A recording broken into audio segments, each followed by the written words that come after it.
السلام علیکم ورحمۃ اللہ وبرکاتہ۔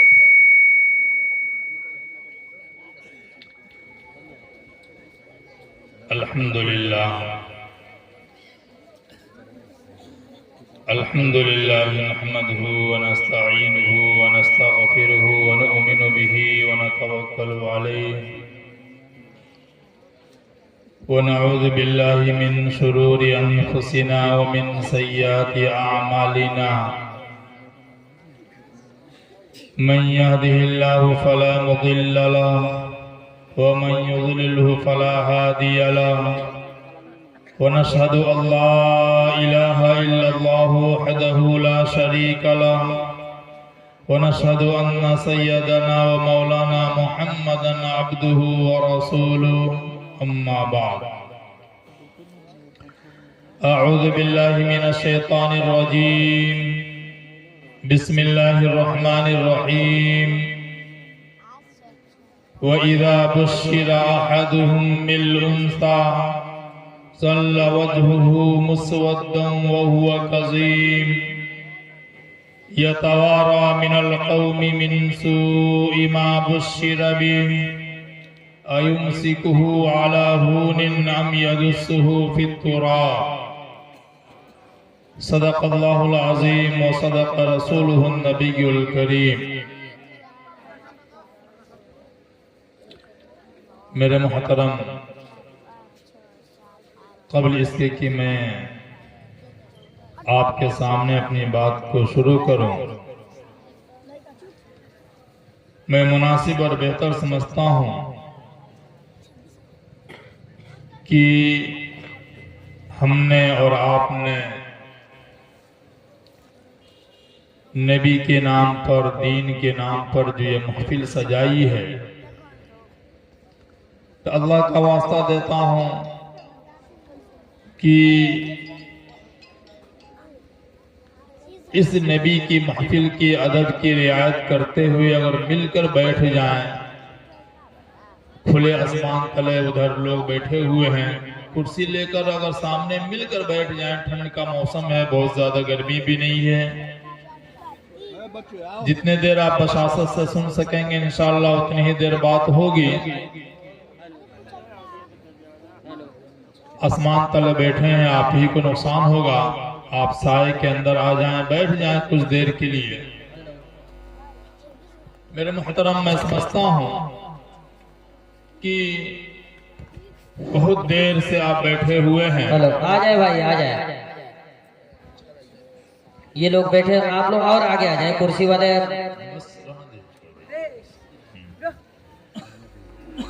میں اپنی بات شروع کرنے سے پہلے ایک بات میں بتاؤں کہ ہو سکتا ہے کہ آپ کے دلوں میں ایک خیال ہو کہ یہاں پر بیٹھنا، دین کی باتوں کو سننا، یہ کسی ہمارے کام کے لیے نہیں ہے. لیکن میں بتاؤں کہ اللہ کے پیغمبر میرے آقا محمد عربی صلی اللہ علیہ وسلم کی محبت میں بیٹھنا ایک پل کے لیے بھی کتنا اہم ہے. کل قیامت کے دن حشر کے میدان کے اندر جب انسان کے اعمال وزن کیے جائیں گے، آپ صلی اللہ علیہ وسلم نے فرمایا جب اس کے اعمال وزن کیے جائیں گے تو ایک ایسا انسان آئے گا جس کی نیکیاں کم ہوں گی، برائیاں اس کی زیادہ ہوں گی. اور آپ جانتے ہیں قرآن کا یہ اعلان ہے، فَمَنْ ثَقُلَتْ مَوَازِينُهُ فَهُوَ فِي عِيشَةٍ رَاضِيَةٍ وَأَمَّا مَنْ خَفَّتْ مَوَازِينُهُ فَأُمُّهُ هَاوِيَةٌ وَمَا أَدْرَاكَ مَا هِيَ نَارٌ حَامِيَةٌ. اگر ہم نے دنیا میں برائی زیادہ کی ہے، اللہ کہہ رہا ہے کہ دھکتی ہوئی آگ ملے گی، اور اچھائی اگر ہم نے زیادہ کی ہے تو ہمیں جنت کی نعمتیں میسر ہوں گی.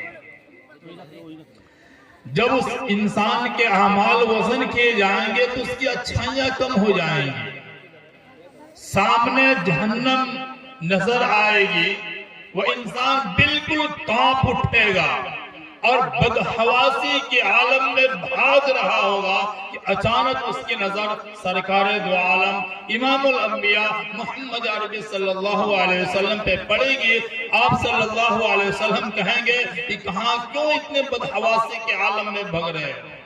تو انسان کہے گا میرے آقا میں اتنا بدنصیب ہوں کہ دنیا میں گیا تھا میں برائیوں کے اندر لگا رہا اچھائیاں میں نے کم کی ہیں. آج میرے پاس اچھائیاں کم ہیں برائیاں زیادہ ہیں میں جہنم کا فیصلہ میرے لیے ہو چکا ہے. اللہ کے پیغمبر کہیں گے چلو ایک مرتبہ میں تمہارے اعمال کو دوبارہ وزن کراتا ہوں. وہ انسان تو اپنے آنکھوں کے سامنے دیکھ چکا ہے لیکن پھر بھی نبی کی بات مان کر واپس پلٹ آئے گا. آنے کے بعد پھر اس کے اعمال وزن کیے جائیں گے. واقعتاً اچھائیاں کم ہیں برائیاں زیادہ ہو جائیں گی.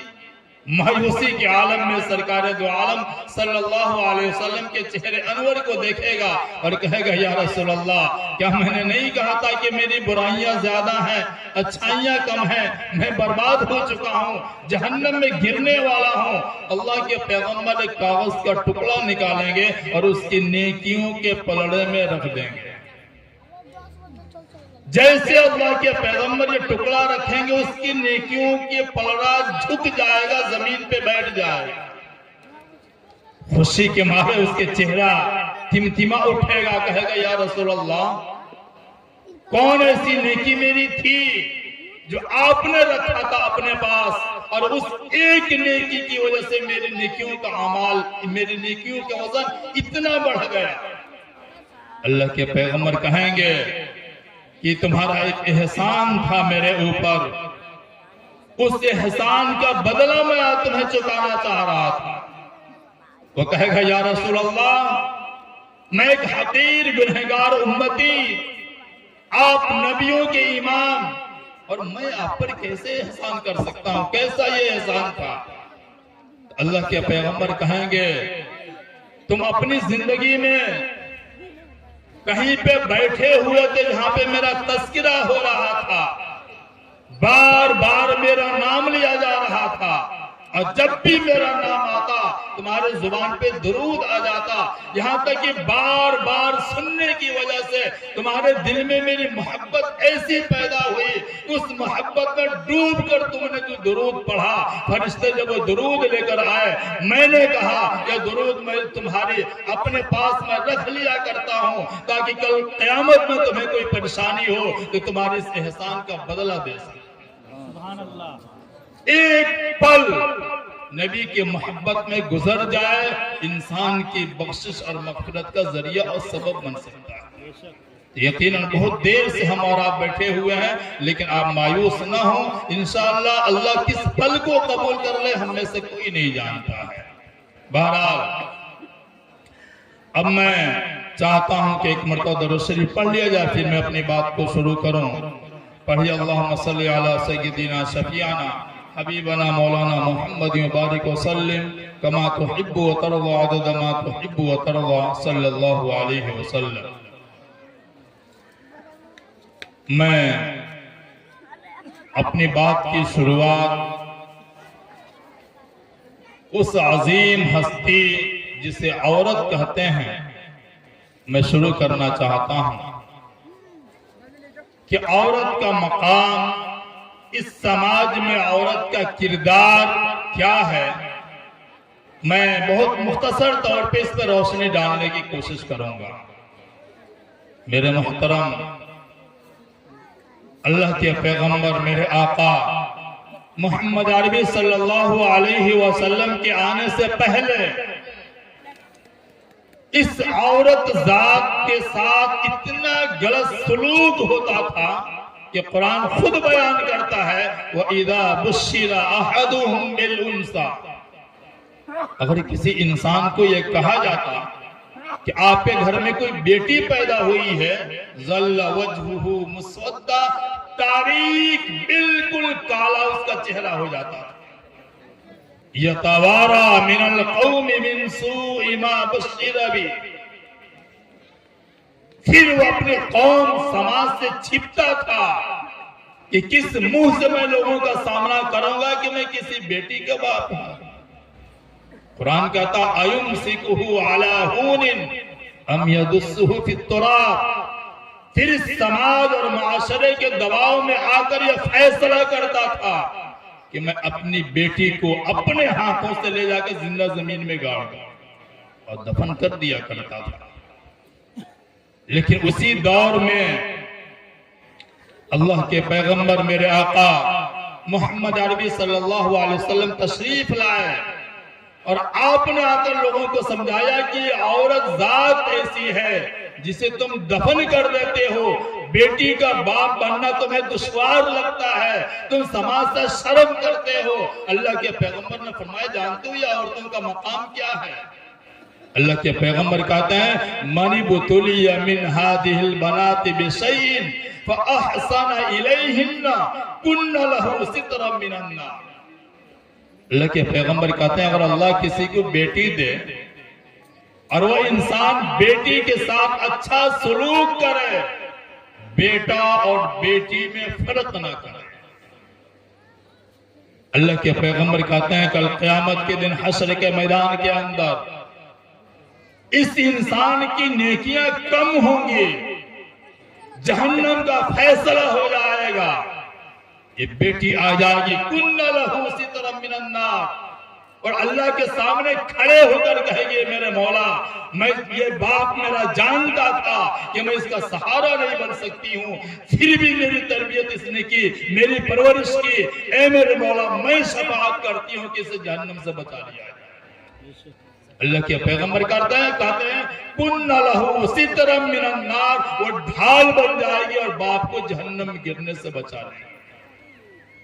ایک حدیث ہے حضرت عائشہ رضی اللہ تعالیٰ عنہ اس حدیث کے راوی ہیں, بیان کرتی ہے کہ ایک مرتبہ دھوپ میں گرمی کا موسم تھا, بالکل سخت دن تھا, میں گھر میں بیٹھی ہوئی تھی, باہر نکلنا مشکل تھا.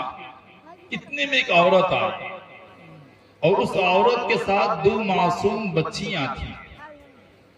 جب وہ عورت آئی میرے گھر تو آ کر کہنے لگے کہ امی جان میرے شوہر کسی غزوے میں شہید ہو گئے ہیں, میں آپ کے در پر آئی ہوں اور اپنے لیے نہیں آئی ہوں, یہ میری معصوم بچیاں ہیں, کئی دن گزر گئے ہیں کہ پیٹ میں روٹی کا ٹکڑا نہیں گیا. امی میں آپ کے پاس آئی ہوں کہ ان بیٹیوں کے لیے کچھ کھانے کا آپ انتظام کر دیں. غور سے اس حدیث کو سنیے گا, آج اللہ نے ہمیں کیا نہیں دیا ہے. میں تو ایک جملہ کہتا ہوں کہ پہلے زمانے میں جسے راجہ اور بادشاہ ہم کہتے ہیں, جو نعمتیں انہیں نصیب نہیں تھی آج غریبوں کو اللہ نے دے رکھا, لیکن زبان پہ شکر نہیں ہے. ہر وقت ہماری زبان پہ ناشکری کی کلمات ہیں. آپ سوچیں وہ عورت گئی اور بیٹیوں کی بھوک کا سوال کیا. پورے عالم کے سردار امام الانبیاء جن کے بارے میں علامہ اقبال نے کہا تھا کہ ہو نہ یہ پھول تو بلبل کا ترنم بھی نہ ہو, چمن میں کلیوں کا تبسم بھی نہ ہو, یہ پھول نہ ہو تو تم بھی نہ ہو, بس میں توحید بھی نہ ہو تم بھی نہ ہو, خیمہ افلاک کا استادہ اسی نام سے ہے, نبض ہستی تپش آمادہ اسی نام سے ہے. یعنی فرمایا پوری کائنات جس کے صدقے میں بنایا گیا ہو اس نبی کے گھر میں گئی. حضرت عائشہ بیان کرتی ہیں میں پورے گھر کو تلاش میں نے کر لیا, میرے گھر میں کھانے کی کوئی چیز میسر نہیں تھی. کہتی ہیں تلاش کرتے کرتے میں گئی, دیکھا کہ ایک بوریا تھی کھجور کی, اس میں 2 کھجور پھنسی ہوئی تھی. کہتی ہیں میں وہی 2 کھجور لے کر آئی اور میں نے کہا بہن ایسا ہے کہ بیٹیوں کے لیے کھلانے کے لیے میرے گھر میں تو کچھ بھی نہیں ہے, یہ 2 کھجور ہے لے کر آئی ہوں, آپ کھا لو. میں دیکھ رہی ہوں تمہارے ہونٹ بالکل خشک ہو چکے ہیں, چہرے سے تمہاری بھوک ٹپک رہی ہے, اس لیے تم کھا لو اور کھا کر پانی پی لو, تازہ دم ہو جاؤ, پھر بیٹیوں کے کھانے کا انتظام کرنا. کہتی ہے جیسے میں نے کھجور آگے کیا اس عورت نے کھجور لیے اور لینے کے بعد سے فوراً قسمتها بین ابنتین ولم تأکل منها، اس نے ایک کھجور ایک بیٹی کو دے دیا، دوسرا کھجور دوسرے بیٹی کو دے دیا اور کچھ بھی نہیں کھایا۔ حضرت عائشہ کہتی ہیں کہ ماں کی ممتا پر میں پریشان ہو گئی کہ ماں کی ممتا بھی عجیب ہوتی ہے، خود بھوکی ماں رہ جاتی ہے، بچوں کو کھلا دیتی ہے۔ کہتی ہے میرا دل پھر نہیں مانا، پھر میں گھر میں آئی، پھر میں نے تلاش کیا، پھر ایک کھجور اور ملی۔ کہتی ہیں دوبارہ آ کر میں نے کہا کہ امی جان، بہن، یہ کھجور میں صرف تمہاری لیے لے کر آئی ہوں، تم کھا لینا، بچیوں کو مت کھلانا۔ لیکن ماں تو ماں ہوتی ہے۔ کہتی ہے کہ پھر اس کو اس نے 2 ٹکڑوں میں تقسیم کیا، وَلَمْ تَأْكُلْ مِنْهَا، اور اپنے نہیں کھایا، بیٹیوں کو کھلا دیا۔ اس کے بعد سے وہ اٹھی اور چل دی۔ حضرت عائشہ رضی اللہ تعالیٰ عنہ بیان کرتی ہیں کہ میں ماں کی ممتا پہ حیران تھی اور اسی سوچ میں بیٹھی ہوئی تھی کہ ایک ماں کی ممتا کیسی ہوتی ہے جو اپنے بچوں کے لیے سب کچھ قربان کر دیتی ہے۔ اتنے میں سرکار دو عالم امام الانبیاء محمد عربی صلی اللہ علیہ وسلم تشریف لے کر آئے۔ جب آپ صلی اللہ علیہ وسلم آئے، آپ کو سوچ میں دیکھا، فرمایا عائشہ کیا بات ہے؟ تو آپ نے پوری کہانی سنائی۔ تو آپ صلی اللہ علیہ وسلم نے فرمایا کہ عائشہ جاؤ اور اس عورت کو تلاش کرو اور تلاش کر کے اس سے یہ بشارت سناؤ کہ من عال جاریتین حتی تبلغا جاء یوم القیامت انا وہو ہاکذا وغم اصابعہ۔ آپ نے فرمایا عائشہ جا کر بتلاؤ کہ جس انسان کو اللہ نے 2 بیٹی دی اور اس نے 2 بیٹیوں کی تربیت کی، پھر بالغ ہونے کے بعد سے شادی کی اور شادی کرنے کے بعد سے ان کے سر پہ ہاتھ رکھے رہا، اللہ کے پیغمبر کہتے ہیں جا کر کہہ دینا کہ کل قیامت میں جب جنت میں وہ باپ جائے گا تو میرے اور اس باپ کے بیچ میں کوئی تیسرا نہیں ہوگا۔ کسی کو جنت مل جائے یہی بہت بڑی بات ہے۔ جنت میں نبی کے ساتھ جانا نصیب ہو جائے، اس سے بڑا مقام کیا چاہیے۔ بہرحال میں خاص طور سے باتیں آپ کے ذریعے ماں اور بہنوں کو سنانا چاہتا ہوں کہ اللہ نے آپ کو کون سا مقام دیا، اور پھر واقعہ اللہ نے جب انعام کیا عورتوں پر، تو میں آگے وقت بھی بہت نہیں ہے کہ پوری تفصیل میں بیان کروں کہ عورتوں کے یہ مقام تو بیٹی کے ہیں۔ یہ عورت جب بیوی بنتی ہے تو کیا مقام ہوتا ہے؟ اللہ کے پیغمبر بیان کرتے ہیں ان اکمل المؤمنین ایمانا احسنهم خلقا وخیارکم خیارکم لأہل۔ اللہ کے پیغمبر کہتے ہیں کہ جب بیوی بنتی ہے یہ عورت تو اب اس ایمان والے سے کہا جاتا ہے اگر تمہیں کامل ایمان اپنے ایمان کو مکمل کرنا ہے اپنی بیوی کے ساتھ اچھا سلوک کرنا پڑے گا۔ یعنی اللہ کے پیغمبر کہہ رہے ہیں کوئی انسان ایسا ہے جو اپنی بیوی کے ساتھ اچھا سلوک نہیں کرتا ہے وہ کامل اور سچا مسلمان نہیں ہو سکتا۔ اور جب یہی عورت ماں کا روپ دھار لیتی ہے پھر اس عورت کا مقام کیا ہوتا ہے کہ جنت بھی لا کر ماں کے قدموں میں ڈال دیا جاتا ہے۔ لیکن یہ تفصیل میں نہ جا کر صرف اتنی بات کہوں گا، پھر عورتوں نے بھی اس کا حق ادا کیا۔ آپ پڑھیں گی، میں اس لیے کہہ رہا ہوں عام طور سے آج سماج اور معاشرے کے اندر عورتوں کے اندر وہ دینداری نہیں رہی۔ جب اللہ نے اتنا احسان کیا، اس احسان کا بدلہ عورتوں نے کیا گیا۔ آپ پڑھیں گے کہ اللہ کے پیغمبر میرے آقا محمد عربی صلی اللہ علیہ وسلم پر پہلی وحی نازل ہوئی۔ قرآن جب پہلی مرتبہ قرآن آیا، ظاہر سی بات ہے قرآن جیسی کتاب جس کے بارے میں قرآن نے اعلان کیا ہے لو انزلنا هذا القرآن على جبل لرأيته خاشعا متصدعا من خشية اللہ۔ اللہ کہہ رہا ہے کہ اگر میں یہ قرآن کسی پہاڑ پہ نازل کرتا وہ بھی ریزہ ریزہ ہو جاتا۔ محمد مصطفیٰ صلی اللہ علیہ وسلم پر پہلی مرتبہ جب یہ قرآن آیا اللہ کے پیغمبر بالکل گھبرائے ہوئے آپ گھر تشریف لائے، اور آنے کے بعد آپ نے فرمایا انی خشیت علی نفسی، آپ نے اپنی بیوی حضرت خدیجہ رضی اللہ تعالیٰ عنہ سے فرمایا کہ مجھے ڈر ہے کہیں میں ہلاک نہ ہو جاؤں۔ آپ سوچئے گا، نبیوں کا امام، اسی لیے کسی شاعر نے کہا ہے کہ اگر ایک عورت سمجھدار ہو کہ تاریخ کے سینے میں لکھی ہے یہ حقیقت، کہ تاریخ کے سینے میں لکھی ہے یہ حقیقت، ایک عورت بدل سکتی ہے قوم کی قسمت۔ ایک عورت کا مقام کیا ہے کہ امام الانبیاء کہہ رہے ہیں گھبرائے ہوئے کہ میں ڈر رہا ہوں، لیکن حضرت خدیجہ کیا فرماتی ہیں؟ واللہ لا تہلک، نہیں، میں رب کی قسم کھا کر کہتی ہوں اللہ آپ کو ہلاک نہیں کر سکتا۔ بتائیں کون نبی کو سنبھالنے کے لیے ایک عورت آگے آتی ہے؟ اور آپ کو بتاؤں پہلی مرتبہ اللہ کے پیغمبر پر جب نبی بنایا گیا تو اس نبی کے کلمہ پڑھنے کے لیے اللہ نے کسی مرد کا انتخاب نہیں کیا، پہلا مسلمان کوئی ہوا تو حضرت خدیجہ رضی اللہ تعالیٰ عنہ مسلمان ہوئی۔ یعنی اسلام آیا نبی پر، اس اسلام کو قبول کرنے کے لیے مرد سے پہلے ایک عورت آگے بڑھتی ہے۔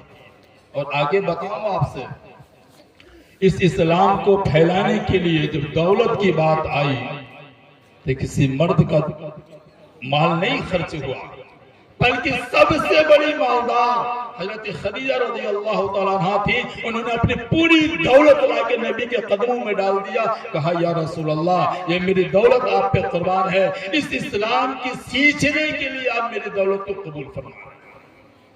اور ایک بات اور آگے بڑھ کے بتاؤں، لڑنا مرنا یہ تو مردوں کی شان ہوتی ہے، لیکن نہیں، اس عورت نے پھر وہ اللہ کے احسان کا بدلہ یہ دیا کہ سب سے پہلا خون جو اسلام کی سیچنے کے لیے بہا ہے کسی مرد کا نہیں، حضرت سمیہ رضی اللہ تعالیٰ عنہ کا۔ آپ پڑھیں گے آپ کہ پہلا نمبر پہ خون دے گا حضرت سمیہ رضی اللہ تعالیٰ عنہ نے اسلام کے پودے کو سینچا۔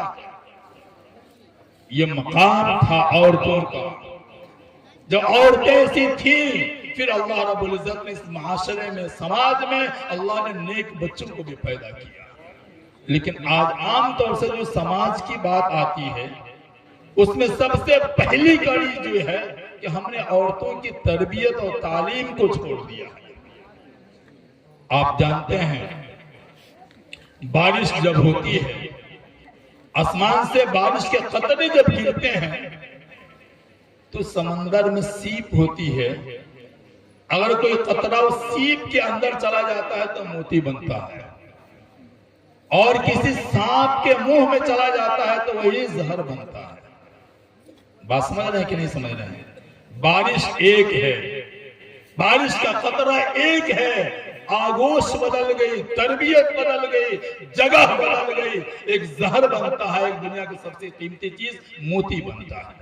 اسی لیے کسی شاعر نے کہا ہے کہ آگوش صدف جس کو میسر نہیں ہوتا، آگوش صدف یعنی جسے اس سیپ کا گود میسر نہیں ہوتا، وہ قطرے نسیاں کبھی گوہر نہیں ہوتا۔ جس بچے کو اچھی ماں نہ ملے وہ بچہ کبھی اچھا اور بہتر انسان نہیں بن سکتا ہے۔ اسی لیے کسی شاعر نے کہا ہے کہ ہے درسگاہ اولی آگوش مادری، ہے درسگاہ اولی آگوش مادری، بچوں سے پہلے ماؤں کو تعلیم دی۔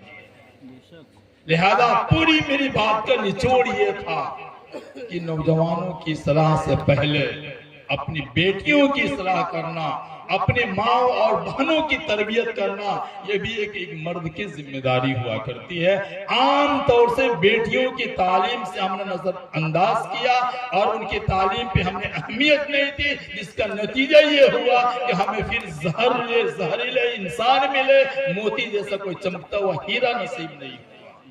اللہ کا واسطہ دیتا ہوں میں کہ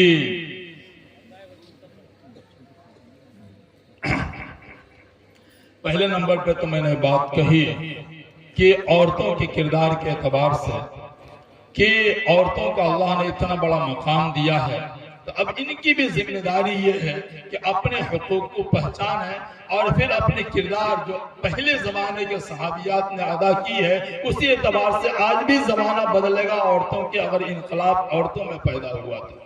اور دوسری چیز میں کہوں اپنے نوجوانوں سے، اللہ کا واسطہ دیتا ہوں، ایسے زمانے میں جبکہ قدم قدم پر ہماری آزمائشیں ہیں، ہمارے ایمان کو چھیننے کے لیے دنیا کہیں میلہ لگاتی ہے، کہیں نائٹ کلب کھولتی ہے، کہیں بازار لگائے جاتے ہیں، کہیں فلمیں بنائی جاتی ہیں، ایسے ماحول میں ہمارے نوجوان اگر کہیں نظر آئے، ٹینٹ نظر آئے، سڑکوں پہ کہیں اگر کہیں گانا اور بیان نظر آئے، پتہ یہ چلتا ہے کہ محمد مصطفیٰ صلی اللہ علیہ وسلم کی امت جو گاجر اور مولی کی طرح کاٹی جا رہی ہے، کھڑے ہو کر کسی طوائف کی ناچ دیکھ رہی ہے۔ اللہ کا واسطہ دیتا ہوں کہ اللہ کے پیغمبر میرے آقا محمد عربی صلی اللہ علیہ وسلم نے فرمایا، جوانی کے اندر کوئی انسان اگر اللہ کی عبادت کر لے، عام طور سے ہم آج تو ایک ایسا معاشرہ آیا ہے جس جوانی میں اللہ کی محبت کا نشہ ہونا چاہیے، آج انسان پورے نشے کے اندر پھنسا ہوا ہے۔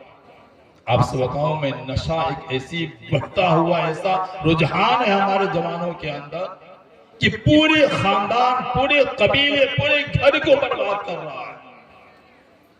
آپ کوشش کریں، سوچیں کہ ایک ایسی زندگی جو اللہ نے دی ہے، طاقت دی ہے، جوانی دی ہے، اس جوانی کو اللہ کی محبت سے ہٹ کر ہم گزارا کبھی کامیاب نہیں ہو سکتے ہیں۔ بہت سے لوگ سوچتے ہیں کہ بڑھاپے کے اندر ہم اللہ کی عبادت کر لیں گے۔ میں سچ کہہ رہا ہوں، اگر زندگی میں شروعات میں اگر ہم نے اللہ کی عبادت نہ کی، پھر بڑھاپے میں چاہ کر بھی آپ نہیں کر پائیں گے۔ اس کی مثالیں ہیں، بہت سے ایسے لوگ گاؤں میں ہوں گے جو بوڑھے ہو چکے ہیں، موت کے انتظار کر رہے ہیں، لیکن سجدہ کرنا نصیب نہیں ہو رہا ہے۔ کیوں نہیں ہو رہا؟ اس لیے کہ پوری زندگی نہیں کی، یا بڑھاپے میں چاہ کر بھی نہیں کر پا رہا۔ اور اگر ہم نے جوانی میں کر لے تو کل قیامت میں حشر کے میدان کے اندر اللہ اتنا بڑا انعام دے گا، اتنا بڑا انعام دے گا کہ میں صرف قرآن پڑھ کے سمجھاؤں گا آپ کو اس انعام کے بارے میں کہ قرآن کہتا ہے کل قیامت کے دن حشر کے میدان کے اندر جب انسان اللہ کے دربار میں جائے گا تو ایک عجیب کیفیت ہوگی۔ قرآن اس کو یوں بیان کرتا ہے، یوم یفر المرء من اخیہ وامہ وابیہ وصاحبتہ وبنیہ لکل امرئ منہم یومئذ شأن یغنیہ۔ یعنی ایک ایسی مصیبت ہوگی کہ باپ بھی بیٹے کو پہچاننے سے انکار کر جائے گا۔ اور ایک عجیب قرآن کی اگر 2-4 منٹ کے اندر ایک ترجمہ کرو کہ جو اللہ رب العزت نے قرآن میں قیامت کا منظر کشی کی ہے، اس کا ایک عجیب الگ انداز سے اللہ نے بیان کیا ہے۔ اللہ بیان کر رہا ہے کل قیامت میں جنت میں جانے سے پہلے اللہ ایک پل بنائے گا، جس پل کا نام پل صراط ہے، آپ نے نام سنا ہوگا۔ اس پل کے نیچے جہنم کی آگ ہوگی، اور جہنم کی آگ بالکل کالی ہوگی، لہذا اس پل کے اندر اتنا اندھیرا ہوگا کہ انسان کا اپنا جسم بھی نظر نہیں آئے گا۔ اللہ کہے گا یوم تری المؤمنین والمؤمنات یسعی نورہم بین ایدیہم وبایمانہم بشراکم اليوم جنات تجری من تحتها الانہار خالدین فیہا ذالک هو الفوز العظیم۔ اللہ کہے گا کہ اے ایمان والو، اس پل کو پار کر کے جنت میں چلے جاؤ۔ جب جائیں گے تو جو لوگ دنیا میں وضو کرتے ہیں، نماز پڑھتے ہیں، اللہ کی عبادت کرتے ہیں، اللہ ان کے ایمان کو نور بنا دے گا، روشنی کی شکل دے دے گا، اور ان کے سامنے تیزی سے وہ نور جائے گا، اور اس نور کی روشنی میں اس پل کو یہ پار کریں گے، جنت میں چلے جائیں گے۔ لیکن جن کے پاس ایمان نہیں ہے، جنہوں نے مسلمان ہو کر بھی اللہ کے سامنے جھکنا گوارا نہیں کیا، جب وہ جائیں گے، قرآن کہتا ہے یوم یقول المنافقون والمنافقات للذین آمنوا انظرونا نقتبس من نورکم، جا کر پل کے پاس کھڑے ہو جائیں گے، سوچیں گے کہ ابھی ہمارے پاس تو نور اور روشنی ہے نہیں، ہمارے گھر والے، ہمارے دوست، ہمارے رشتہ دار سب کے سب اسی راستے سے جنت میں جائیں گے. جب وہ جائیں گے ان کے ساتھ میں بھی اس پل کو پار کر کے جنت میں چلا جاؤں گا. جیسے دنیا میں ہوتا ہے نا کوئی کام، اگر آپ کے پاس کوئی سواری نہ ہو دوسروں سے لفٹ لے لیا کرتے ہیں، اسی انتظار میں وہاں پہ لوگ کھڑے ہوں گے. اچانک ان کی نظر پڑے گی، کوئی تیزی کے ساتھ دوڑتا ہوا آئے گا. یہ چلائیں گے اور کہیں گے انظرونا، رک جاؤ، آہستہ چلو، نقتبس من نورکم، تاکہ تمہارے نور اور روشنی کے اندر میں بھی اس پل کو پار کر کے جنت میں چلا جاؤں. جانتے ہیں سامنے والا کیا کہے گا؟ قیل ارجعوا وراءکم فالتمسوا نورا. جاؤ پیچھے دنیا کے اندر، نہ جانے کتنی مشقتوں کو برداشت کر کے اللہ کے سامنے ماتھا ٹیک کر اس ایمان کی ہم نے حفاظت کی تھی، جس کے صدقے میں نور ملا ہے، مفت میں ہم تمہیں اپنے ساتھ لے جانے کے لیے تیار نہیں ہیں. یہ کہہ کر وہ جنت میں چلا جائے گا. جنت میں جانے کے بعد سے جب جنت کے بالا خانوں کو کھولے گا، وہ کھڑکیوں کو، تو دیکھے گا کہ یہیں پھنسا ہوا ہے، یہیں سے یہ آواز دے گا. کیا کہے گا؟ کہ ینادونہم الم نکن معکم، کیا ہم دنیا میں ایک ساتھ نہیں رہا کرتے تھے؟ آج اتنی بڑی مصیبت میں پھنسا ہوں کہ کوئی روشنی اور نور نہیں ہے جس کے روشنی میں اس پل کو پار کر کے جنت میں جاؤں، اور میں تجھ سے کہا تم چھوڑ کے چلے گئے.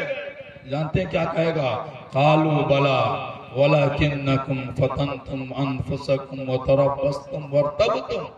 وہ کہے گا نہیں، بات تم سچ کر رہے ہو، دنیا میں ہم ایک تھے، ایک دوسرے کے لیے جیتے اور مرتے تھے، لیکن مجھ میں تجھ میں ایک فرق یہ تھا، میں سوچتا تھا جو باتیں اللہ نے کہی ہیں سچ ہے، اس پہ یقین کر کے میں مرنے کے بعد کی تیاری کر رہا تھا. تم شک کرتے تھے کہ مرنے کے بعد کیا ہوگا، دیکھا جائے. پھر یہ ایسا منظر ہوگا کہ اپنے آپ کے ساتھ چھوڑ کے چلے جائیں گے.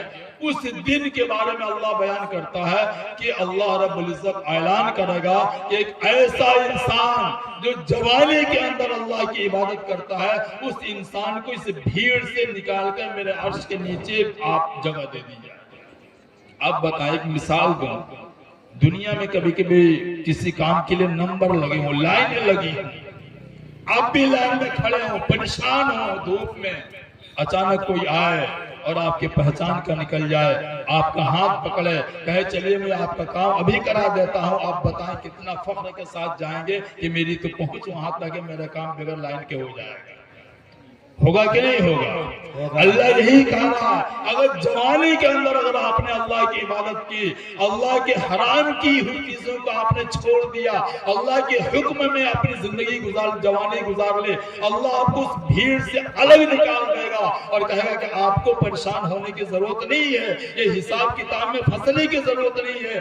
آپ آئیں، میرے عرش کے سائے کے نیچے VIP کرسی لگی ہوئی ہے، آپ اس پہ بیٹھ جائیں، آپ نہ پریشان. آپ بتائیں کتنا بڑا انسان خوش ہوگا کہ مجھے اللہ کے سامنے اللہ اپنے قریب لوگوں میں شامل کر کے عرش کے نیچے بیٹھا دیا. یہ کب ہوگا؟ بڑھاپے میں نہیں، جوانی کے اندر اللہ کی بات مانیں گے تب ہوگا. تو میں نے آپ کے سامنے دو باتیں رکھی. پہلی چیز، عورتوں پر اللہ کا بہت بڑا احسان ہے.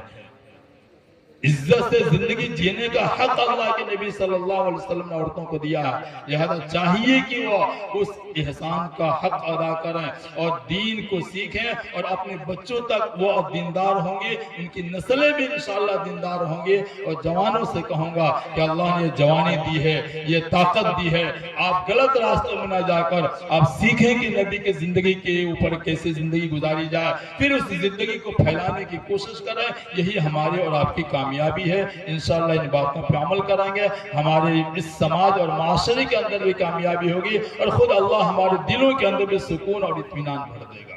اللہ سے دعا کریں اللہ خود مجھے بھی آپ کو بھی ان باتوں پہ عمل کے ساتھ نصیب فرمائے. وما علینا الا البلاغ. یہ تھے مولانا